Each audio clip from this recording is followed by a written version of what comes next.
Gracias a todos los que se han conectado en minutos más. Esta es la convocatoria, Esta es la convocatoria. Y el próximo jueves 9 de enero, Venezuela y el mundo entero saldrán a las calles para elegir la libertad de Venezuela.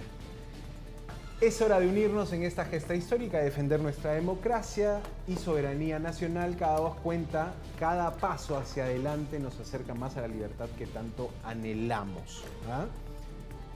Embajada de Venezuela a 10 a.m.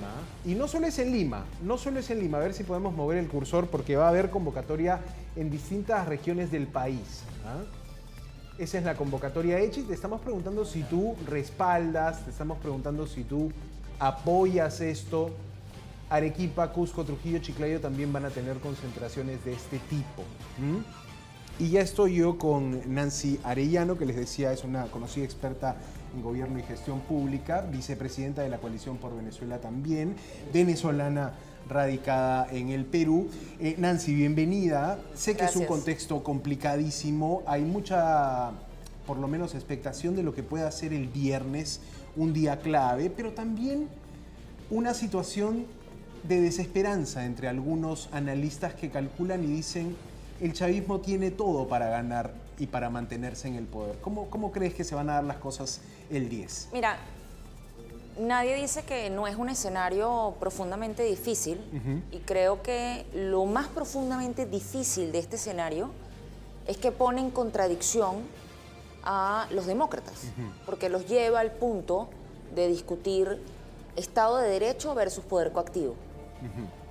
Aquellos que son pesimistas respecto del escenario, significa que entonces el poder coactivo es el que gana en la región. Significa que entonces si alguien se hace del poder de las armas, gobierna. O sea, por un tema principista, tú eres optimista en este caso y dices... O sea, creo que la democracia, bueno, ya lo decía Tocqueville, ¿no? Cuando hay problemas de democracia hay que meterle más democracia. Nadie está subestimando el poder, el uso de la fuerza, el uso de la violencia. Maduro y su grupo ha venido arreciando contra la ciudadanía, más de 2.000 presos políticos después del acto electoral del mes de julio. Y por supuesto, el tema es que cada uno de esos delitos son delitos y son crímenes de lesa humanidad. Y por eso Venezuela está en la segunda etapa de investigación por crímenes de lesa humanidad. Es el único país en Latinoamérica que ha estado ante esa situación. Entonces la pregunta es, ¿la responsabilidad de proteger existe o no existe? O sea, cuando hablamos de expertos en geopolítica, en seguridad hemisférica, ¿realmente existe los mecanismos habilitados, están dispuestos a habilitarlos para entender cómo podemos nosotros manejar esto en el concierto de la comunidad internacional? ¿O tenemos que llegar a qué niveles? Armas químicas, para poder hablar de la gravedad y de la necesidad de cerrar filas frente a los intentos de autoritarismo y de violaciones de derechos humanos en un país. Sobre todo porque Venezuela ha sido un país que históricamente era más bien un baluarte de la democracia en la región. Fue uno de los primeros países en consolidar una democracia en su momento bipartidista, que además respondía a una institucionalidad, a una fortaleza constitucional del constitucionalismo democrático, que incluso fue vigilante con el resto de los países en la región. Recordemos, bueno, Venezuela tuvo un rol muy activo con el caso de Centroamérica, justamente con Nicaragua, para evitar que los sandinistas llegasen al poder en aquel momento. Parte de los formuladores de la OEA, de la creación del sistema interamericano. O sea, ha habido un interés no solo en el egoísmo nacionalista, sino que ha habido un interés en el regionalismo pluralista, entendiendo las diferencias de los países, pero consolidando un core de valores que se supone compartimos como región. Eso es lo que es la OEA. Ahora, o sea, la OEA no como la OEA Washington, ojo, hablo del sistema interamericano. Correcto. Que por cierto es muy criticado aquí en el Perú últimamente, más por asuntos de política interna. Pero Nancy, ¿cómo ves el respaldo o la posición que pueda tener la ciudadanía en esta gran convocatoria que se anuncia para el jueves 9, ¿no? Incluso María Corina Machado dice, voy a estar ahí. Este elemento de presión social, la gente saliendo a las calles a gritarle al régimen, no votamos por ti. Esta elección fue un fraude. Ganó el otro candidato. ¿Ves que ese elemento puede ser Mira, te voy a dar determinante? unos números que a lo mejor históricamente pues, no se revisan, ¿no? Pero la elección actual tuvo 11 millones de votantes y eso que no permitieron que se votaran los venezolanos en el exterior. Yo, por ejemplo, no pude votar. Y eso quitó por lo menos 5 millones de votos adicionales, lo que te llevaba más o menos una participación de 16 millones. Calculamos votos en contra del régimen, por supuesto, el venezolano que esté En el exterior, claro. sí. Luego, tenemos dentro del país que estos 11 millones responden a una coyuntura particular y si los contrastamos con 2018, que fue la reelección de Maduro, en unas condiciones inconstitucionales, tú podías discutir todo sobre la legitimidad pero supongamos que damos por buena el escenario. Ese escenario era un escenario de 6 millones de votantes, nada más. Uno. Correcto. Ajá.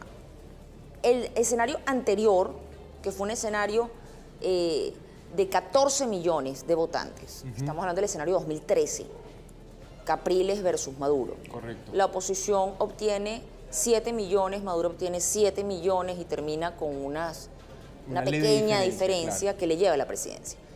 La crisis venezolana de 2013 a 2018, ¿cuánto pudo agudizarse? ¿Cuánto puede haber de voto castigo? Ni siquiera estamos hablando del voto por candidato A o candidato B, sino el voto anti, el voto en contra, el voto castigo, claro, erosión de mandato, toda la crisis humanitaria, la crisis de servicios, la crisis de alimentos, la devaluación de la moneda, etcétera. Es absurdo en un país digamos, del corte latinoamericano y con la apertura, digamos, cultural que tenemos los venezolanos, que tú no encuentres una expresión en votos coherente, correcto, salvo que amañes. Entonces, en 2018 funcionó. En 2000 funcionó entre comillas, después vino el tema de Guaidó, la sucesión constitucional justamente por el presidente de la Asamblea, que en ese caso era Juan Guaidó, pero el escenario de ahorita, no hay forma de discutir la legitimidad del reclamo, ni por supuesto el delito que se estaría cometiendo y el mensaje que se estaría enviando a toda la región y a los autoritarios en la región. Una consolidación de una dictadura. O la fórmula incluso para expandir ese modelo de pseudodemocracias, de dictaduras competitivas, que terminen destruyendo lo que se logró en el siglo XX con sangre, sudor y lágrimas. Sí, creo que no hay más discusión respecto a la elección fraudulenta y a todo lo que hemos visto. Más bien creo que un punto de inflexión ha sido esta última semana las actividades de Edmundo González, poniendo titulares, granjeándose algún respaldo. Lo vimos en Washington con Joe Biden diciendo vamos por una transición democrática. En Argentina, esto con se puede dar. Exacto, toda esta gira, todo este momentum que consigue González puede levantar un poco el espíritu del venezolano en la calle para forzar una situación de protesta permanente que el gobierno no pueda aguantar. Es que el rol ahí que ha tenido no solamente Edmundo González fuera, sino además María Corina Machado dentro. O sea, digamos que en las convocatorias que se han hecho en calle no ha sido un tema de que no están yendo los líderes, están yendo los líderes. Está yendo María Corina Machado, como están yendo además líderes de distintas toldas políticas, líderes de un amplio espectro democrático, cosa que también es importante resaltar, que no se trata de una gesta, por decirlo así, de un grupo partidario, sino que se trata de una gesta de una amplísima mayoría. Es una suerte de coalición democrática que busca la restauración del orden institucional en Venezuela, que está liderada muy claramente por una María Corina Machado, pero que además ha logrado concertar voces en un amplio espectro. Esto no es un tema de derecha-izquierda, que es lo otro que todavía persisten algunas narrativas pretendiendo derechizar lo que está ocurriendo o diciendo que es un tema de antichavismo. Esto no es un tema de antichavismo, esto es un tema de que fracasó el madurismo, fracasó un modelo que no sirvió para gestionar al Estado y que no procuró el mayor bienestar para su pueblo. Y por eso es que digo lo del voto castigo. Cuando te digo lo de las cifras anteriores y te digo es que hay un voto castigo, o sea, la gente salió a la calle, pese a todo, a votar. Y hubo incluso circunscripciones electorales donde la mayoría de sus inscritos son militares, donde también ganó Edmundo González. Entonces, En el despliegue incluso del poder coactivo, encontramos que están usando al DGCIN, que es la inteligencia militar, para labor de calle, cosa que no es usual.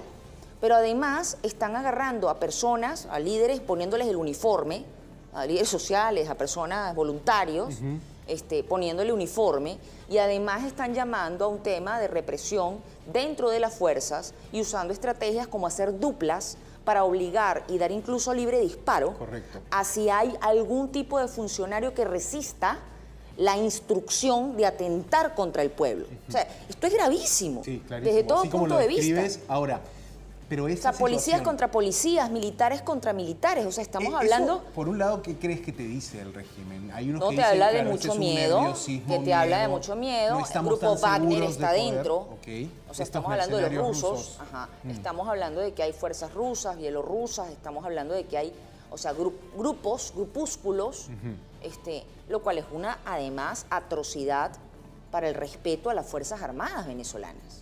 Correcto, ¿no? Y la es una soberanía atrocidad de un país, ¿no? Claro. para la institucionalidad armada del país. Entonces, cuando vemos todo este escenario, insisto, creo que puede pasar, o sea, creo que están acorralados y creo que además están tentando. Hay gente que dice, ¿está acorralado o no está acorralado? Mira, si está acorralado el grupo de Maduro o está acorralado el pueblo venezolano, es muy difícil que no reaccione un acorralado. Claro. Claro, o sea, tú lo que podrías prever es un escenario definitivamente de colisión en la calle, ¿eso es lo que estamos viendo? O puede haber un escenario de colisión, como estoy mencionando, de colisión, de choque.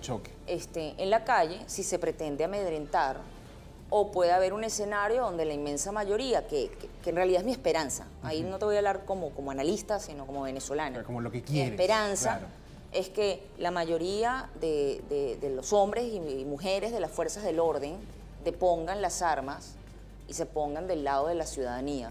Escuchamos un mensaje, de hecho, de Edmundo González, llamando a eso, a los uniformados, a acatar la Constitución, incluso citando, ¿no?, la Constitución de... Bueno, es que el comandante en jefe a partir del día 10 es Edmundo González. Y si lo aterrizamos, ¿este mensaje tú crees que puede calar en las fuerzas castrenses? Que yo creo que va más allá de un mensaje. O sea, porque es que creo que los hombres y mujeres que pertenecen al mundo de las armas son hombres y mujeres, son ciudadanos, son venezolanas, son venezolanos que tienen madres, que tienen padres, que tienen hijos. Y que probablemente que también tíos, sufren al régimen. Que sufren las consecuencias, que han visto encarcelados a familiares después de las protestas del 28 de julio, que ha habido un arreciamiento dentro de las instituciones.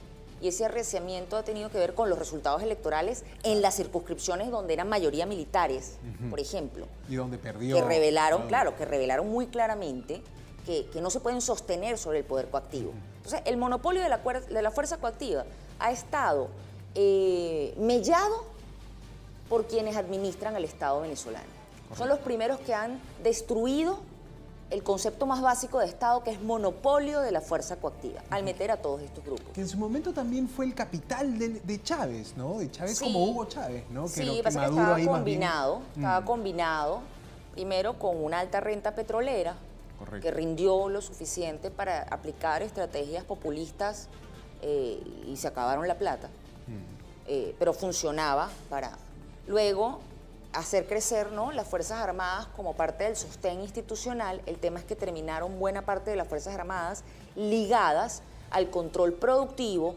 comercial, económico del país, lo que además trajo consigo redes de corrupción. Clarísimo, el caso de toda la directiva de Petróleos de Venezuela, las cuentas millonarias en distribución de alimentos estaba en manos de efectivos de las Fuerzas Armadas. En algún momento alguien decía irónicamente que teníamos ahora el general del pollo, el general de la papa, el general de los huevos, porque había un tema de... Entonces tienes eso. La cleptocracia total. Después tienes además, que ya no hay la plata, tienes un tema de que con eso no se alimenta al monstruo de la corrupción, por lo tanto para la máquina. Claro. El que y no eso recibe... dio en entrada además a economías criminales, ya frontalmente criminales, que es donde entran todos los temas de narcotráfico, etcétera, etcétera, y de lavado de activos. Ahora el tema, el lavado de activos puede darse en un país ya claramente cómplice del narcotráfico. Mira, ni siquiera sirve para el lavado de activos. O sea, hay que luchar, evidentemente, contra estas redes criminales, hay que fortalecer insisto, los mecanismos, eso va a ser un gran reto para el día después, pero creo que hay mucha gente que se ha visto, que ha sucumbido ante esa maquinaria de desastre y que en el intento de no dejarse aplastar pretendieron asumir posiciones acomodaticias, lo cual fue, no lo niego, irresponsable por parte de estos grupos y que ahora entienden las consecuencias. Que como dicen, como se dice el dicho, ¿no? No hay lonche gratis. Tal cual. Ahora no hay esa plata, sí, no hay ese poder coactivo porque tienes además esa mella, esa confrontación, ese arreciamiento y tampoco tienes el apoyo popular.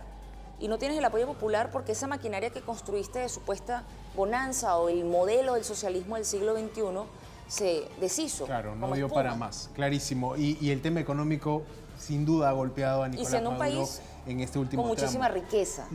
Ahora, pienso en el escenario de Edmundo González llegando al país. ¿Es viable en la medida de que lo van a arrestar? Diosdado Cabello ha dicho, aquí están las esposas, se las regalo, $100.000 de recompensa, orden de arresto. ¿Podría hacerlo? ¿Crees que le convendría hacerlo? ¿O quizá una juramentación desde el exterior? ¿Cómo Mira, ves la esta Constitución posibilidad? obliga a que la juramentación sea en Venezuela. Correcto, entonces podemos ir descartando ese Y escenario. ante los entes competentes, ¿no?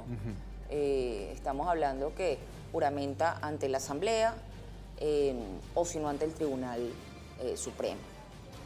Constitucionalmente eso está dado. Y nosotros estamos defendiendo la Constitución. O sea, lo que se busca aquí, como insisto, es el respeto a la institucionalidad, el respeto a la Constitución, para poder construir un país viable con la diversidad que vive y convive en el país.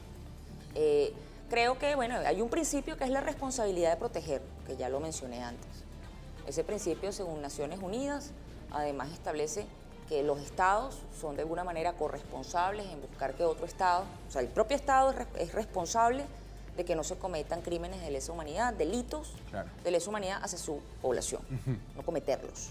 Pero además la comunidad internacional es corresponsable y está habilitada para cumplir. Ha sido un tema complicado, hemos visto el caso de Siria, hemos visto otros casos en Medio Oriente. La gran pregunta es, en este occidente latinoamericano, ¿qué significa, no? ¿Y qué significa de cara a la potencial destrucción del mínimo viable de un constitucionalismo democrático, que es elección, ganador, posesión? Correcto. Entonces, ¿qué va a pasar cuando aterrice? Bueno, la gran pregunta es, cuando aterricen o cuando atraviesen el espacio aéreo venezolano.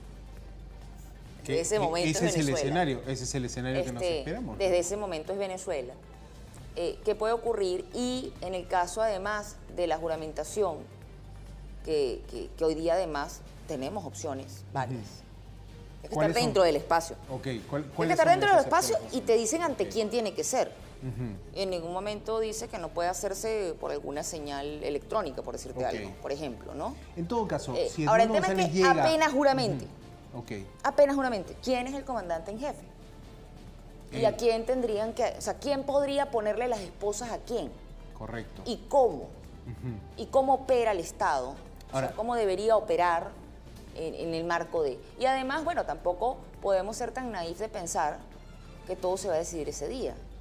Se entiende que es un proceso que va a tomar probablemente... No solo eso, sino que ya ha venido pasando. Claro. Donde los venezolanos hemos estado dentro y fuera, muy al pendiente, contribuyendo, colaborando, enviando información, recibiendo información por la represión mediática dentro, denunciando los delitos de lesa humanidad, los presos políticos. O sea, estamos hablando de, todos tenemos a alguien conocido, cercano. O sea, sin ir muy lejos, mi profesor en la universidad fue Rocío San Miguel en estudios de seguridad. O sea, cuéntame un poco más de ella, ¿quién es? Bueno, Rocío San Miguel es, primero que es la primera mujer especializada en estudios de seguridad que daba clases en las Fuerzas Armadas en Venezuela, docente y además lidera la organización Control Ciudadano y justamente hacía seguimiento a todas las movidas militares y denunciaba la mella de la institucionalidad y es una presa política.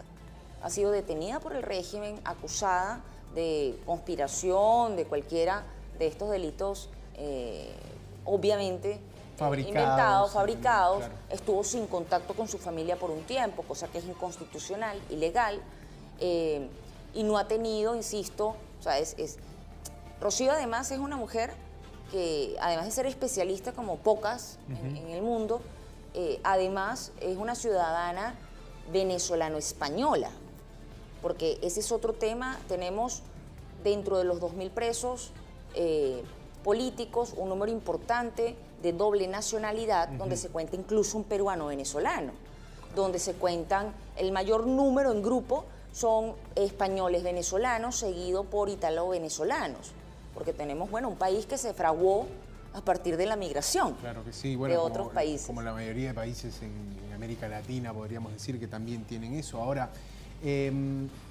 importante la denuncia que hace hoy Edmundo González, y te digo que habla mucho del régimen, ¿no? El secuestro del yerno, de su hijo político. Sí. ¿Cómo crees que impacte estas denuncias hechas incluso por María Corina Machado sobre un cerco a la casa de su madre, una mujer de 84 años? Pero ¿cómo puede impactar esto en la gente? ¿De alguna manera puede esto encender ese, reitero, espíritu de la ciudadanía para salir a marchar, para llenar las calles, quizá forzando también un escenario de choque, lo que preveíamos antes? Yo creo que lamentablemente, insisto, lo que sueño, lo que espero, lo que creo además, en buena parte, es que si los venezolanos unidos en Venezuela salen a la calle, la verdad es que no va a haber no va a haber choque, porque creo que la inmensísima mayoría está de acuerdo en que quiere un cambio. Y eso es lo que hemos visto, claro, en ese 70% de apoyo a Edmundo González. Ahí pongo el foco entonces en las fuerzas castrenses, ¿no? Que pueden jugar un rol importante, no saliendo a reprimir a los ciudadanos que quieran protestar. O absteniéndose en el momento, o poniéndose a proteger a la ciudadanía, más bien. Porque insisto que el escenario que vamos a ver es un escenario donde sabes cuál es la sucesión constitucional que corresponde después de un acto electoral, y que el Plan República, que es de las Fuerzas Armadas, justamente custodia todo el proceso electoral. Los primeros que saben qué pasó son las Fuerzas Armadas. Los primeros en el país. Ahora, son los primeros que tienes toda la institucionalidad de Venezuela, ahora la Venezuela de Maduro, aupando a Maduro, dándole el certificado de ganador de las elecciones, pero eso es un pequeño armando grupo. el protocolo. O sea, la gran pregunta es cuánto es el grupo, ¿no? Tienes 10, 15, 20 cabezas, ya. De esas 20 cabezas, directa, ¿cuántos serán de la cúpula? 50. Correcto.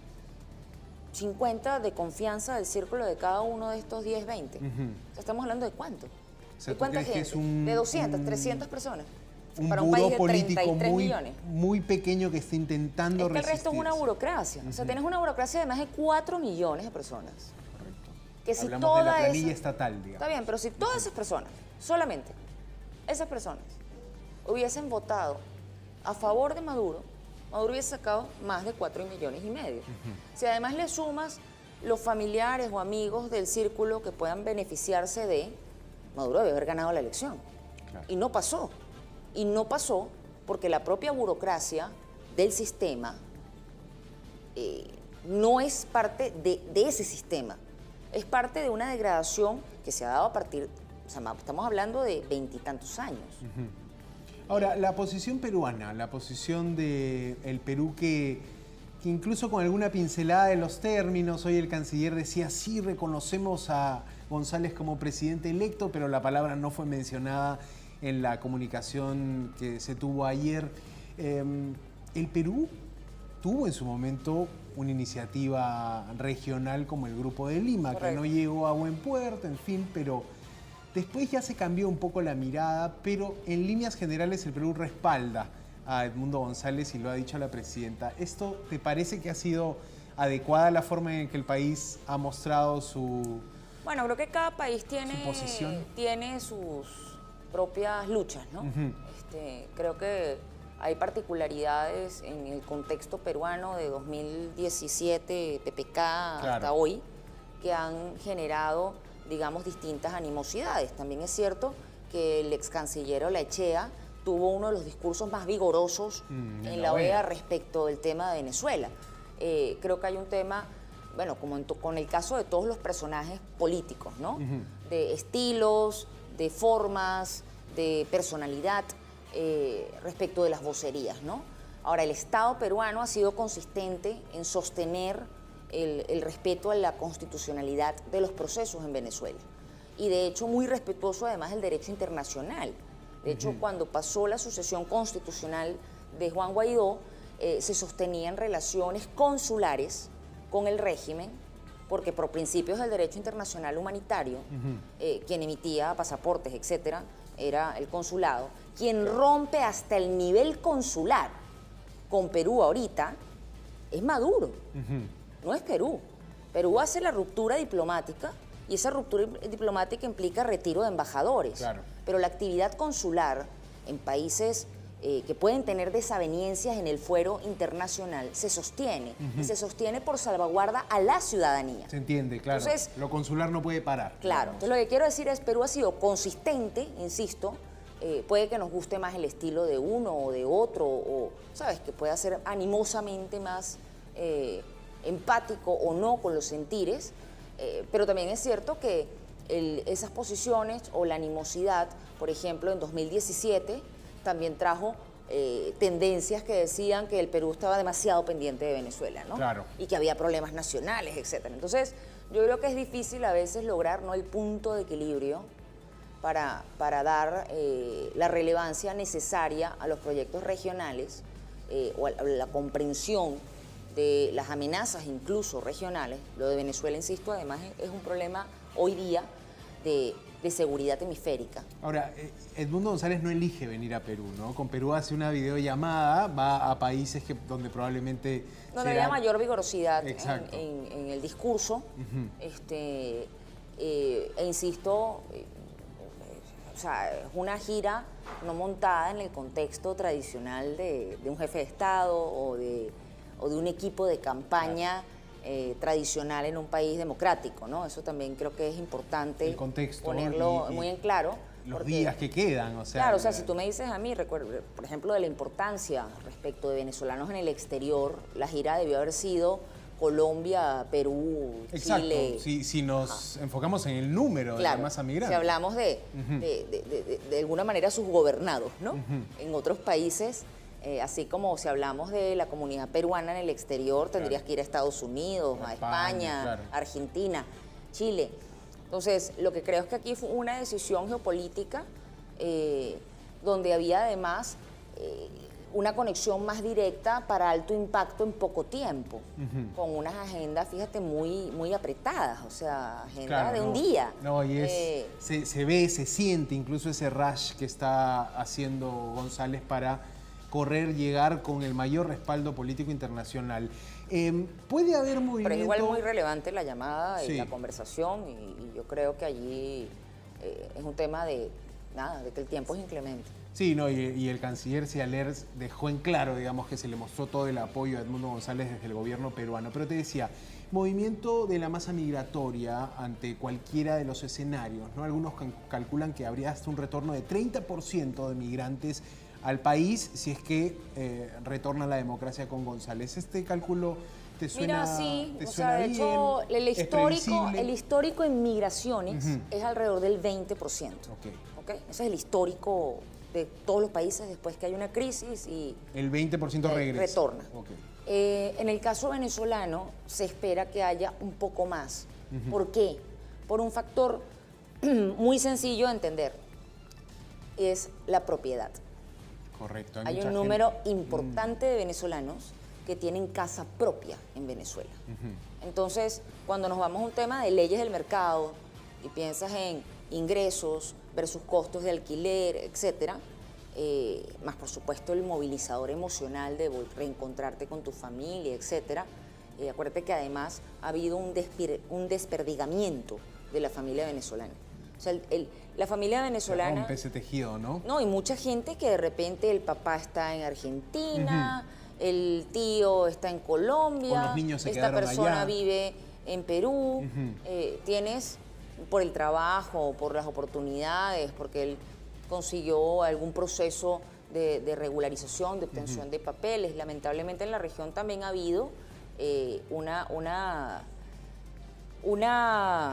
lectura del fenómeno de desplazamiento forzado, en realidad, más que migración, que ha sido calificado de migración.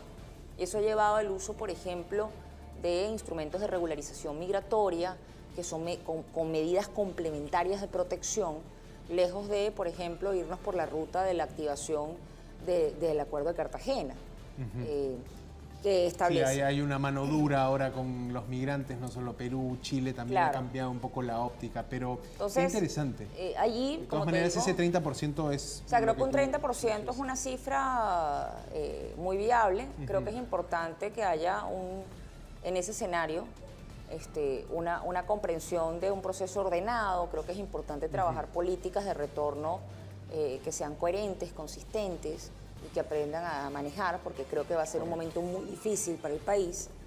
Pero además, el otro escenario habla de que saldrían de Venezuela 10.4 millones más. En el escenario de que Maduro... En el escenario de que se termine de violentar la Constitución, se rompa absolutamente el hilo constitucional y Venezuela en dos platos se declare una dictadura, ¿no? Un sistema autocrático. Correcto. En ese caso se está hablando, bueno, insisto, de un desplazamiento forzado hasta de 10.4 millones. Preocupante. Lo cual sería números, absolutamente imposible. No, números que te muestran la magnitud de... Y que, insisto, por eso es tan importante que la comunidad internacional entienda la responsabilidad que hay. Que la responsabilidad que hay no es retórica, no es sobre democracia como concepto, ¿sabes? Etéreo, sino la democracia como forma de vida y como forma de asegurar. Si vemos una correlación entre democracia, desarrollo y estabilidad económica y procesos de emigración, hay una perfecta correspondencia. Los países que tienen crisis de emigración normalmente tienen mella en alguno de estos puntos. Clarísimo. Y cuando lo tienes en los tres, entonces la responsabilidad de los gobiernos está ahí, en entender que uno, que puede expandirse, que es una amenaza hemisférica por este montón de grupos irregulares, paraestatales, etcétera, que no tienen el monopolio de la fuerza coactiva. Y eso es muy, muy importante, porque eso puede dar rienda suelta a cualquier cosa. Súmale economías criminales y el fenómeno de desplazamiento forzado que traería consigo esta consolidación y el riesgo que representaría para la seguridad hemisférica. Entonces no es un tema solo de Venezuela. Nancy Arellano, que todo salga bien.